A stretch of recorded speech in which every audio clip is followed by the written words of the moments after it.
Moikka kaikille!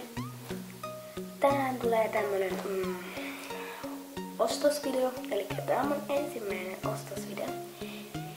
Elikkä mä kävin pari päivää sitten Leppävaarassa. Ja mä en pystynyt tehdä siitä maideita, koska mä en jaksanut tehdä siitä maideita. Ja tässä on ostoksia H&M:stä ja Seppälästä ja kaikista siirrytään ensinnäkin H&Miin. H&M:stä mä ostin tämmösen villapaidan. Tommonen, missä on tollanen joku lentokonejuttu. Joo, tää maksoi, oliks jotain 7-8 €, mä en muista itsekään niin hyvin.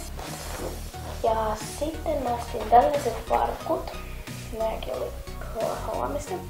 Oli kiva, kun tossa on jossain tommosia vähän niinku repeytyneet, ja sit tossa on tommosia materiaaleja.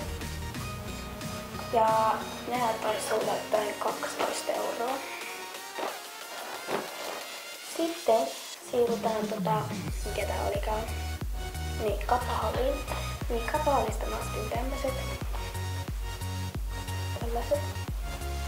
Nääkin on tosi siistit. Nääkin taisi maksaa, oliks ne 13 €. Ne oli tommosia haastatteluja. Ja sitten joo, Kapahalista tääkin oli vielä. Ja Seppälästä ostin tällaisen. Tommosen, missä on tämmösen, jossa on tämmönen.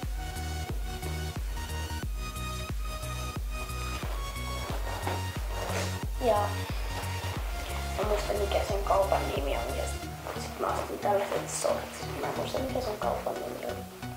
Oliko se joku? Mä muistan sen nimeä.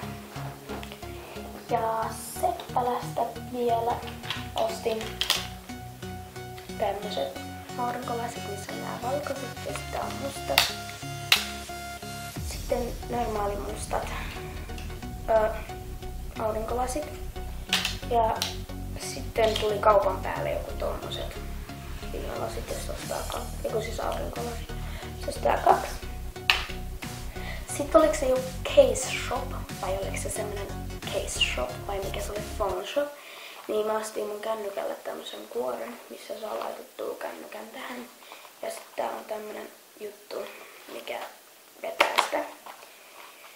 Tossa oli nämä kaikki ostokset. Toivottavasti piditte. Minä nähdään videossa. Moikka!